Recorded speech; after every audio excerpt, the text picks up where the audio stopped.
Today, we're checking out something that is quite literally out of this world. And for those who don't know, Orbx possibly just released the most unique add-on to come to Flight Simulator. This horizon holds more than just clouds. Welcome to Jurassic World Archipelago. Orbx brought in Jurassic World into Flight Simulator, and today we're going to check it out.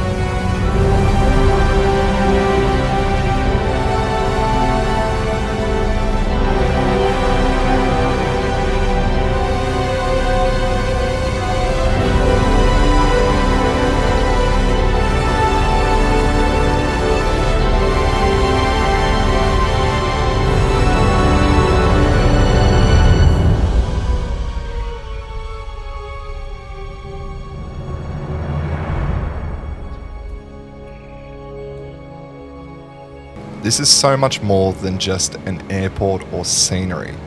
This is kind of Orbx showing what extent you can take 2024 to, especially utilising that walk around mode.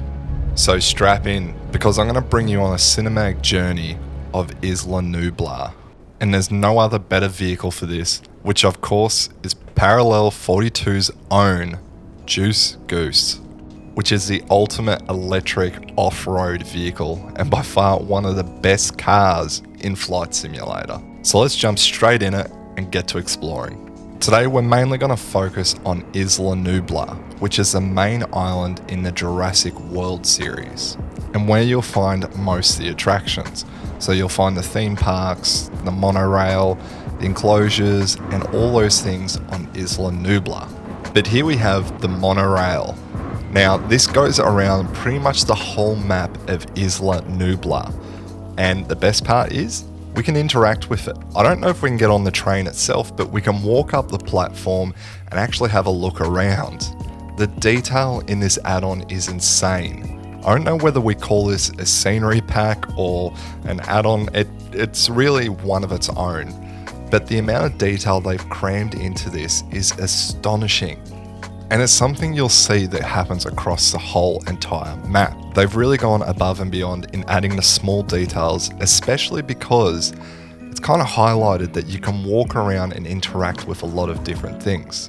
And when I say interact, I mean you can walk on platforms, you can go upstairs, you can go into some of the enclosures in the walk around mode, which is so cool. It gives you a chance of having a different perspective in Flight Sim. Normally we've only had the drone camera, and even when we could use walk around mode, it's been a bit clunky. But this is really refined pretty well. There's a few bugs here and there, don't get me wrong, but it's a really fun experience. And I guess that's a great way to sum this whole add-on up, is it's just an amazing experience. It's fun. And here we are at the main theme park. Now here we'll find different hotels, there's a helipad. There's also an enclosure for the mosasaur, and this is where things start getting really cool. The animations and everything about the dinosaurs in this experience is phenomenal. The animations are by far some of the best I've ever seen in Flight Simulator. Even to the point of the small details in the mosasaur enclosure.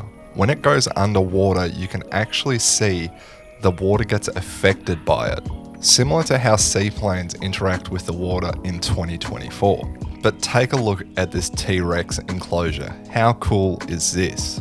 The amount of detail they've gone to, especially on the dinosaurs, is amazing. You can get so close to them and the textures look incredible, the modeling is phenomenal, everything about them is stunning. The only thing I'll add is there's not really any sound effects. You'll hear birds in the background and things like that, but there's no dinosaur roars or any kind of things like that. And you know what you could do? You could like this video. It only takes a second. And while you're down there, subscribe. But jumping straight back into the action, here's a massive enclosure for the Pteranodons. And this is where the walk around mode really shines. Because in this enclosure, we can literally walk up the stairs and go through a little tour of the whole entire enclosure. Inside are little glass tunnels that you can walk through and have a look at all the flying dinos. Although it's worth noting, if you get close to the edge of the glass walkway, you'll actually fall through to the ground, which is perfectly fine because now you get to go walk up to them and look at the crazy detail up close. Now you won't find many people walking around, in fact none at all, other than yourself, but you will find dinosaurs roaming the land, and you can get right up close to them. They won't attack you or do anything like that, but it is so cool to be able to drive up next to a dinosaur and just cruise along with him.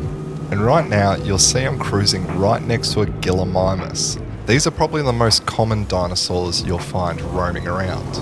But there are also herds of Stegosauruses and APATOSAURUses. While the MOSASAURUS, the PTERANODONs and the TREX are in enclosures and you won't find them roaming around, at least that I found. Now, as I mentioned, this is just Isla Nublar. There are other islands, so there's also Isla Sorna, which is Site B. This is where the dinosaurs were kind of tested and created, and the ones that were a success went to Isla Nublar to be a part of the attraction, while Site B was kind of deserted. Now you can go to Site B and have a look around. There's nowhere near as much as Isla Nublar, but there are some things to see. You can see some of the old company buildings where they were testing and creating these dinosaurs, which is really cool. And there's also a valley enclosure for mainly Pteranodons where you'll see a bunch of netting and some Pteranodons flying around.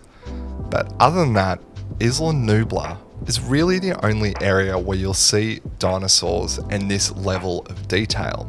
There's a couple of bits at Site B, but other than that, the rest of the add-on, at least that I found, is mostly airports and different challenges. You'll find quite a few different airports and helipads spread across all the islands. As you saw in the intro, that was the main airport with the biggest runway on the south end of the island. But there's plenty of other airports. Most of them are just dirt strips, but each one is kind of unique with their own layout and different props and assets laid around the airfield. Not only that, but the area is spread across with helipads as well, which makes for really different challenges. If you want to practice your bush flying and landing in rougher terrain, this is absolutely an awesome spot to do it. Some of the airfields are really cool and the detail they've put into them is awesome. To be honest, I'm really impressed with Orbx and the level of detail they've crammed into this package. And it's definitely one of the more expensive add-ons you can get from them. They released it in 3 tier packages. The first package was just the scenery and the missions, while it also included some liveries, which will set you back around 25 USD. There's also the scenery pack plus Volanta, 6 months of Volanta, which is a flight tracking software, which they utilized really well in this add-on, especially in the walk around mode. You can walk around and capture these different achievements in Volanta that will show up on your profile, I believe. And this will set you back around 40 USD. And then there's the tier I went for, which is the map plus the aircraft. They also included the pack 750. Now this tier doesn't include the 6 months free of Volanta, but I don't really use Volanta much myself, so it wasn't a big deal. Now this pack will set you back 40 USD as well. And lastly, if you're a baller, there's the ultimate pack, which includes everything. It includes the aircraft, the liveries, the scenery, the mission, and 6 months free of Volanta Premium at a price tag of 50 USD. So depending what you're after, there's definitely a tier there for you. It's not the cheapest scenery out there, but in my opinion, it's honestly pretty good.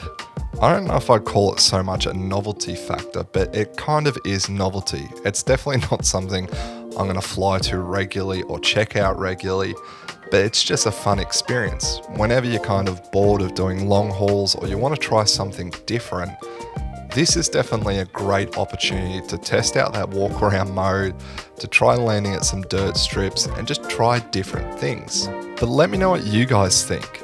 Have you got it or are you going to check it out? Let me know down in the comments.